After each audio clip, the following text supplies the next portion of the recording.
ठेवून बसलो आपण, पाण्यात पाय ठेवून बसलो, एक 15 मिनिटं काय होत नाही, एक तास काय होत नाही, एक 2 तास बसून काय होते पाण्याला, काय होतं आपल्या पायाचं, काय होईल, गार लागते रे, नुसतं गार लागते काय होते,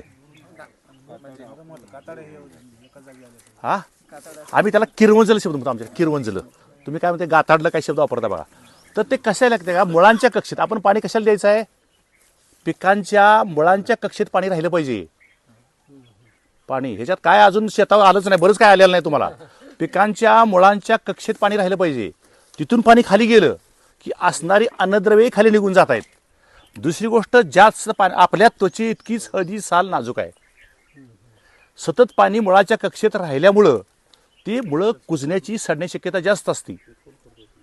त्याच्यामुळे जमिनीची गरज काय आहे, पिकाच्या पाण्याची गरज किती आहे, या सगळ्याचा अभ्यास पाहिजे. रोज आलं पाणी की ऑटोमॅटिक लाईट येते, 7 तास पाणी चालू आहे, ह्याच्यामध्ये कोण सांगत नाही का. मग माझे शास्त्री मी म्हणते ना, का म्हणते ह्याच्यावर काय सांगितलं, हा वरून बी देतोय, अज्ञान आहे का नाही याच्यामध्ये, आहे का नाही अज्ञान, तुम्हीच सांगायचं. पिकांच्या मुळाच्या कक्षेत पाणी राहिलं पाहिजे, खतं मुळांच्या कक्षेत राहिली पाहिजेत. साहेब बरोबर आहे का. आपण काय करतोय, पाणी यातनं बाहेर दिसल्याशिवाय समाधान होत नाही. हा एक आता एक कसं विषय सोडून सांगतो पुढचं, की आपल्या माणसाच्या आयुष्यामध्ये जसं की 50 पर्यंत आपण पळून पळून काम करतोय, बरं आहे का. 50 पर्यंत माणूस पळून पळून काम करतोय, 50 नंतर थोडं सेट झालं का नाही, आता काय म्हणते, आता बसून खायचे दिवस आहेत, काय म्हणते, 50 नंतर खायचं नसते. हे अजून लोकांना कळणार की 50 नंतर अर्धच खायचं आहे. पूर्वी खातो त्याच्या अर्धच खायचं आहे आपल्याला. 50 नंतर काय असते, ताकद राहिली असते हो. 50 नंतर आहे ते खायचं असते. आपण 50 नंतर आपण बसून खायला बघतोय, मग सगळ्या व्याधी आपण परत मागे लावून घेतोय. तर ह्या सगळ्या गोष्टीचं बारकाईने अभ्यास पाहिजे. आपल्या शरीराचा बी आपल्याला अभ्यास फार कमी आहे, बरं आहे का मामा. पूर्वी शारीरिक कष्ट प्रचंड लोकांना असं, शारीरिक कष्ट भरपूर असायचं, आणि शारीरिक कष्टामुळे आपल्याला कुठल्या व्याधी होत नव्हत्या. शारीरिक कष्ट आता फार कमी झाले, त्याच्यामुळे आपण हा थोड्याशा बऱ्याच व्याधी मागे लागतात. एक जनरल विषय असा म्हणून मी बोललो आपल्याला.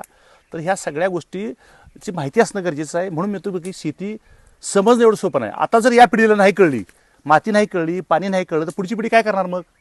आता बऱ्यापैकी मुलं आपली सगळी कॉलेजला आहेत, बाहेर आहे सगळी.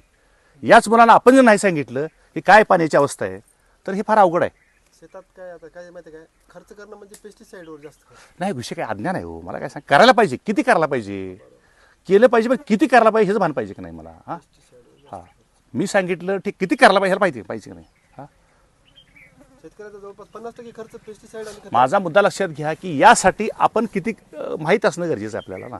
आता मी सांगितलेल्या गोष्टी, या गोष्टीमधल्या कुठली गोष्ट चुकीची आहे मला सांगा. बियाणं वापरताना, साईज वापरताना, हे सगळे प्रयोग झाले. तो 10-10 एकरावर प्रयोग. मी उन्हात अशा पूर्वी की नाही आपली ताडपद्धतीचं हे लावायचं, मंडप करायचा, असे काटे बारकी, ते इलेक्ट्रॉनिक काटे नव्हते, ते आडवे काटे होते, त्या काट्यावर वजन घेऊन आम्ही सगळं केले.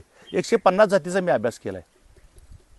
150 हळदीच्या जाती, ते 6.5 महिन्यामध्ये येणाऱ्या, 7.5 महिन्यामध्ये येणाऱ्या, 8.5 मध्ये येणाऱ्या.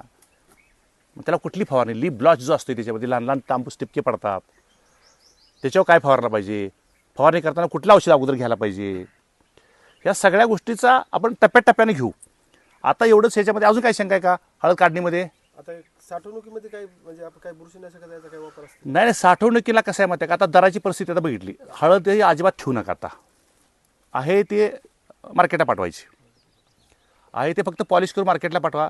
विक्री व्यवस्थेमध्ये जे आहे ते साठवणी करता की मार्केटला त्याच्यामध्ये आपल्याला काही गोळ्या मिळतात, त्याच्या अल्युमिनियम फॉस्फेट, बेने साठवते ना. कसं आहे माहिती आहे का, त्याच्या